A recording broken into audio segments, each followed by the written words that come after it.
Hello दोस्तों, BPSC 2023 में जो दूसरी बार टीचर की वैकेंसी आई हुई है, जिसे बीपीएससी ट्री 2.0 हम लोग कह रहे हैं, उसका फॉर्म रजिस्ट्रेशन करने के लिए और फाइनल सबमिशन करने के लिए हमें मिनिमम किस डॉक्यूमेंट की आवश्यकता होगी, ये हमें अपने साथ रखना है।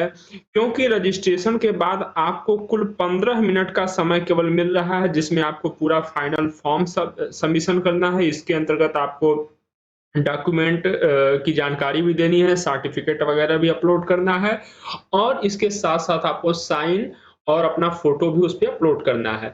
ठीक है? तो चलिए हम लोग बात कर लेते हैं कि सबसे मिनिमम रिक्वायर्ड डॉक्यूमेंट वे कौन से हैं। अगर बिहार वालों को शामिल कर लिया जाए तो इसमें उनका निवास प्रमाण पत्र, उसके साथ-साथ उनकी जाति प्रमाण पत्र, अगर वो व्यक्ति डिसेबल्ड हैं, डिसेबिलिटी से ग्रस्त हैं, तो दिव्यांग प्रमाण पत्र भी उनको चाहिए और अगर वो स्वतंत्रता सेनानी के ग्रैंडसन वगैरह हैं, तो उसके लिए भी उनका प्रमाण पत्र अलग से चाहिए, लेकिन मिनिमम रिक्वायर्ड डॉक्यूमेंट यही है, ठीक है? अगर हम लोग रजिस्ट्रेशन की बात करें, तो हमारे लिए जो विकल्प दिए गए हैं, बीपीएससी के द्वारा प्रोवाइड कराए गए हैं, आधार नंबर, पैन कार्ड नंबर और ड्राइविंग लाइसेंस नंबर प्रोवाइड कराए गए हैं, ठीक है? अगर हम लोग इसमें से किसी भी इन 3 में से किसी भी एक का चयन हम लोग कर सकते हैं, वहाँ पे हमें क्या देना होगा, उसका नंबर लिखना होगा और नंबर के साथ-साथ वो है हमें डॉक्यूमेंट पीडीएफ फॉर्मेट में अपलोड करना होगा। तो ये दोनों अपने साथ लेकर बैठे, पहली चीज़। दूसरी चीज़,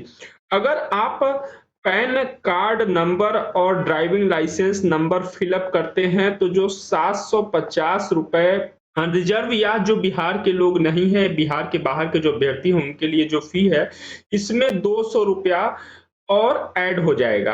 लेकिन अगर आप आधार नंबर चुनते हैं, आधार अपलोड करते हैं, तो ये ₹200 आपको नहीं देना होगा, केवल ₹750 ही आपको फ़ी देना होगा। चलिए पहली हो गई, पहला चीज़ हो गया। दूसरा चीज़ आपको सी-टेट पेपर 2 इसी के साथ ध्यान रखिए आपको बी-टेट पेपर 2, बी-टेट पेपर 2 ठीक है?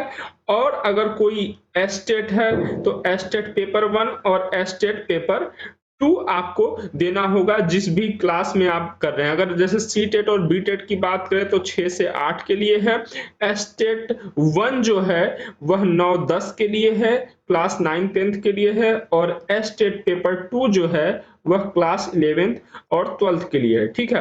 तो इसका आपको सर्टिफ़िकेट नंबर देना होगा, सी-टेट, बी-टेट, एस-टेट वगैरह का जो है। अच्छा, सी-टेट में सर्टिफ़िकेट नंबर आपको नहीं मिलेगा अगर आपका थोड़ा आप पहले ही अगर क्वालीफाई किए हुए हैं 2016 वगैरह में, क्वालीफाई 2017 वगैरह में, तो वहाँ पे आपको सी-टेट का क्या देना है, सीरियल नंबर देना है। सीरियल नंबर कहाँ पे होगा, आपका ये सी-टेट सर्टिफ़िकेट है तो सीरियल नंबर ये इधर होगा, ठीक है? उसके बाद इश्यू डेट देना है, किस डेट पे आपने सीटेट पास किया, किस डेट को इश्यू हुआ और उसके बाद आपको पीडीएफ फॉर्मेट में उसे अपलोड करना है। अगर हम लोग फाइनल सबमिशन के समय की बात करें, तो फाइनल सबमिशन में इसके बाद क्या चाहिए, तो मैट्रिक जिसे क्लास 10th जो कहते हैं, उसका सर्टिफ़िकेट डिटेल चाहिए। उस डिटेल में क्या-क्या देना होगा, सर्टिफ़िकेट नंबर देना होगा और इश्यू डेट देना होगा। उसके बाद इसे क्या होगा, इसका पीडीएफ फॉर्मेट में इसे अपलोड भी करना हैगा, तो ये मैट्रिक या 10th आप अपने पास रखें।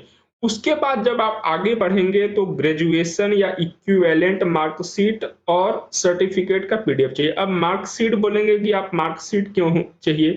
तो मार्कशीट इसलिए चाहिए कि आपने कहाँ से ग्रेजुएशन किया हुआ है, आपका मार्क्स कितना है, परसेंटेज कितना बन रहा है, ये फ़िल करने के लिए आपको मार्कशीट की आवश्यकता होगी और उसके बाद सर्टिफ़िकेट का जो पीडीएफ है, वो अपलोड कर देंगे।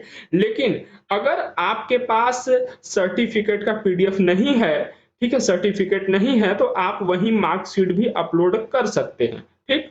इसी तरीके से पीजी का अगर आप पीजी आपने किया हुआ है और पीजी वाला ऑप्शन सेलेक्ट किया हुआ है, तो पीजी के मार्कशीट से भी जो भी ज़रूरी चीज़ें हैं, नंबर वगैरह या कहाँ से किया हुआ है, ठीक है, वो अपलोड करना है, वो फिल करना है और उसके बाद साथ ही साथ इसका सर्टिफ़िकेट पीडीएफ फॉर्मेट में अपलोड कर देना है, ठीक? अगर सर्टिफ़िकेट नहीं है तो यहाँ पे भी आप मार्कशीट का पीडीएफ फॉर्मेट अपलोड कर सकते हैं। और सबसे महत्वपूर्ण चीज़ बीएड, उसके बाद जो बीएड का मार्कशीट है, उससे आपको बीएड आपने कहाँ से किया है, नंबर क्या है, वो अपलोड करेंगे। उसके बाद जो बीएड का सर्टिफिकेट है पीडीएफ फॉर्मेट में, वो अपलोड कर देंगे, ठीक है? तो इतना कम से कम ये जो 6 डॉक्यूमेंट हैं, ये अपने पास आप रखें। नहीं तो फॉर्म भरने के लिए 15 मिनट का समय दिया जा रहा है फाइनल सबमिशन पेमेंट के बाद वाला, इसमें कई बार आपको परेशान होना पड़ सकता है। इसलिए आप अपने पास एक साथ जो है कि सारा चीज़ इकट्ठा करके रखें, डॉक्यूमेंट जो है कि पीडीएफ फॉर्मेट में डॉक्यूमेंट रखें, क्योंकि तुरंत उठा-उठा के बस आपको वहाँ पे अपलोड करना रहे, फिल करना रहे, ठीक है? तो चलिए फिर हम लोग मिलेंगे, बीपीएससी टीचर से संबंधित और चीज़ों पे बात करेंगे और इसकी तैयारी साथ में करेंगे। तब तक के लिए जय हिंद।